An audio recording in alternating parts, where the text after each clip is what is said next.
The people who built Donald Trump's administration, not this year, but years ago, are now the ones leaving it. Donald Trump's closest allies are people who are leaving because of the chaos.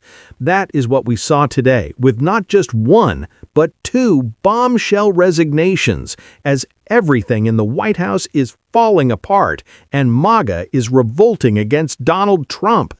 We are going to get into it all. But before we do, if I could quickly ask you to leave a like on this video, and if you haven't already and you enjoy our channel, hit that subscribe button because it goes a long way in supporting our work.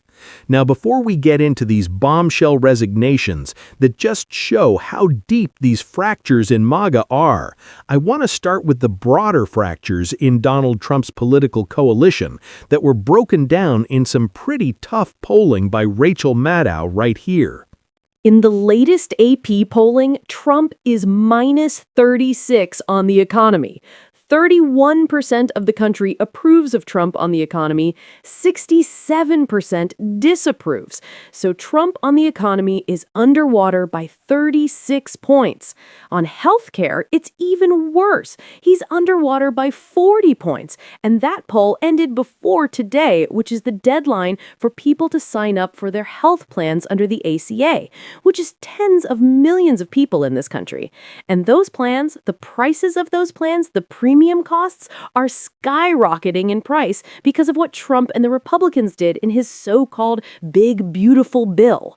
What they did to destroy healthcare premiums in terms of how expensive they are, what they did, that overt policy change they made that costs everybody's health insurance premiums to go through the roof, that starts hitting people officially today.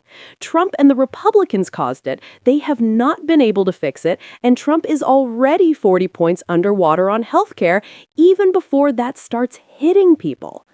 I mean, there is a lot going on right now, and frankly, all of it that points back to the Trump administration and its own actions right now is basically a debacle, right?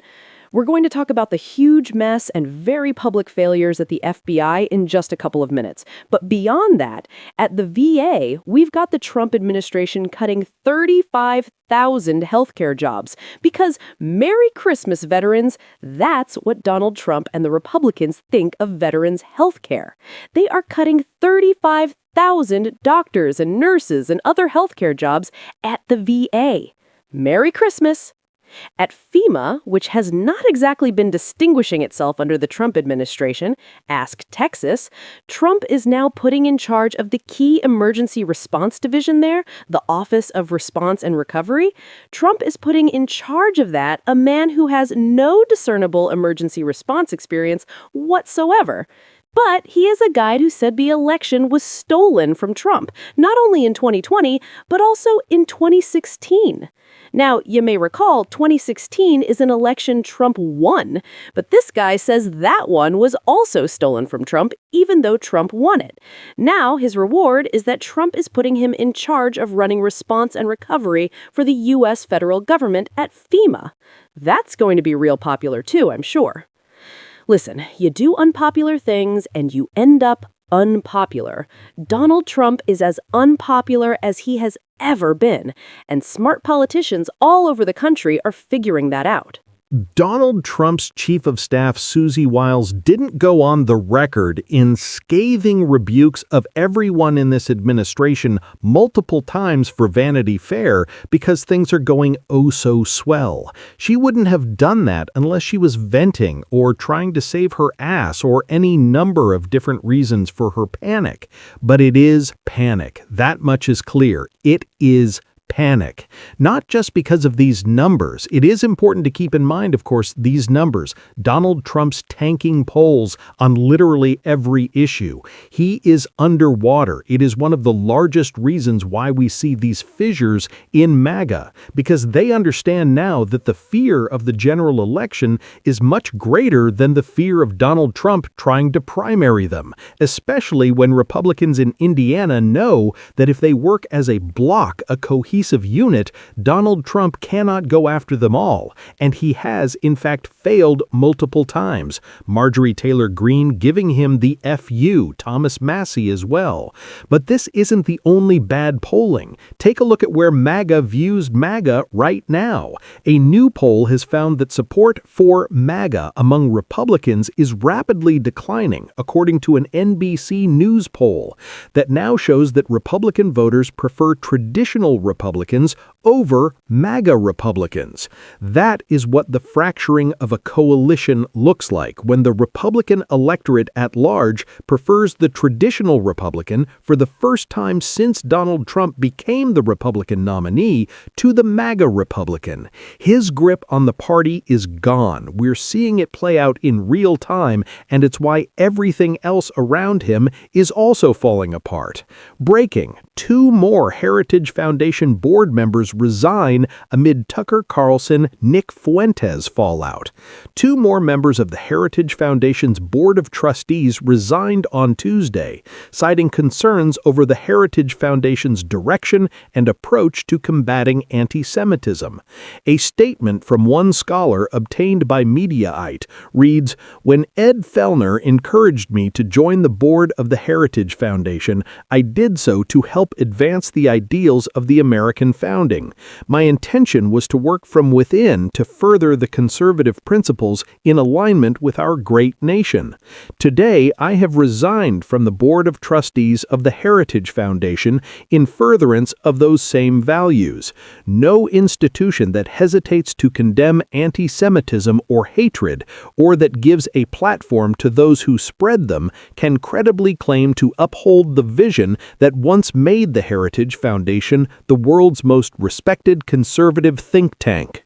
So with no Charlie Kirk left to really give the MAGA online media their marching orders, Tucker Carlson, maybe out of fear over his growing audience, brought Nick Fuentes, who is a white nationalist, racist bigot, and anti-Semite, onto his show, but someone gaining a lot of popularity with the online right and the type of right-wingers who work in our government. The groypers who follow Nick Fuentes are scattered all throughout the Hill. They're in Donald Trump's administration, they work under J.D. Vance, and they have a very certain and very specific and very bigoted worldview. And so the endorsement of the Heritage Foundation, their president, of that interview with Tucker Carlson and Nick Fuentes, which caused Ben Shapiro to freak out, Megyn Kelly to freak out, and Tucker to push back on all of them, the more conventional, centristy MAGA media, of course we know these people are all extremists, but the centristy MAGA media, the less far right, they all started fighting each other. And Donald Trump doesn't have the power at this point to just tell them to all fall in line. So what's happening right now, and why this resignation is so important, is it continues the infighting within MAGA. Usually, Donald Trump would just tell these people to shut up, and usually liking Donald Trump was enough. That is all it took to make you MAGA. It's that if you like Donald Trump, I like Donald Trump, we're all good, let's fight the left. That was their position. And it's been very beneficial. There's not a lot of ideological ideation that happens within the right, or has under Donald Trump's administration. It's just whatever Trump says goes. But now that whatever Trump says is incredibly unpopular, usually slurred and stupid as hell, there's a little bit more ideation. There's people looking towards the future, a future where they can't rely on Donald Trump, a future where they have to carve out their own part of the party. And as that happens, these people are fighting each other and distracting from their greater cause, which has caused a lot of problems for Donald Trump. So this resignation at the institution that wrote Project 2025, that built Donald Trump's administration, represents another bombshell in a series of MAGA nukes fracturing this coalition. And it's beautiful to watch, and I've loved it. I've enjoyed it thoroughly, and it is not just there. It is across the country where Donald Trump continues to take loss after loss, and Rachel Maddow continued to break that down right here. I mean, a problem created entirely by President Trump and the Republicans in their legislation that they passed this year. And this disaster, this impending economic disaster for more than 20 million Americans, has led to a deluge of pressure on frontline swing district Republicans who are hearing now from very unhappy citizens in their home districts who are being put in a totally untenable position. I mean, headline from the Washington Post, rank-and-file Republicans feel heat from constituents on healthcare. Headline from the Associated Press, swing district Republicans brace for political fallout if healthcare subsidies expire. Headline from Politico, frontline GOPers caught in healthcare jam. I mean, despite all of that pressure and their recognition that actually this is a real problem, this is not a messaging problem, this is a real problem, Republicans still haven't been able to get it together to do anything. And that's in part because they have a problem at the top. Their leader, their president, has been totally AWOL on this. His main contribution to the discussion about this problem thus far has been to say about what's about to happen to people's health insurance. He said, quote, "Don't make it sound so bad." Trump dismisses questions about skyrocketing healthcare costs. Quote, "You make it sound so bad." Quote, "Well, don't make it sound so bad." It's really bad, but please don't say so. That's his plan. Meanwhile, we're also seeing his administration really destroy the world's gold standard public health system, firing experts at the CDC, installing a whole flock of quacks in the upper echelons of the nation's health agencies, rolling out inevitably a QAnon convention's wish list of bizarre changes to vaccine protocols that seem to be mostly based on things people read in the comment section on YouTube videos. As I mentioned earlier, this weekend we learned that the Trump administration also plans to eliminate more than 30,000 healthcare jobs at the Department of Veterans Affairs, so Merry Christmas to veterans on that one. The hollowing out of our public health systems in this country under Donald Trump has led to a really interesting dynamic that we've been keeping an eye on for a few months here.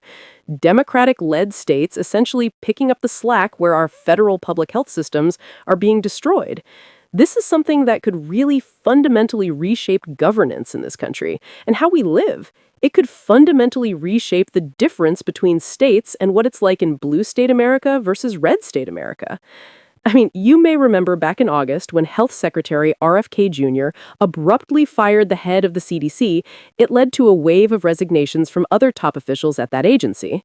Well, today, California's Democratic Governor Gavin Newsom announced that he has hired that former CDC director and the chief medical officer who quit along with her. Those two former CDC officials will now lead California's effort to, quote, fill the vacuum left by the Trump administration's systematic retreat from science and evidence-based public health. It is all falling apart for this administration. And how can you not say that with a smile?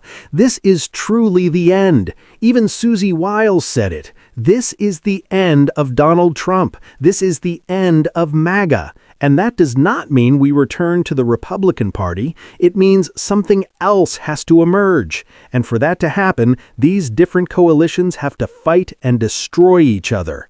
That is what we get to look forward to. That is what we are going to be covering on this show. And if you want to support that, as always, you can hit that subscribe button, leave a like on this video. If you stuck around to the end, drop a blue heart in the comments. Keep on fighting, y'all. Don't let 'em silence ya. And until next time, I'll see ya.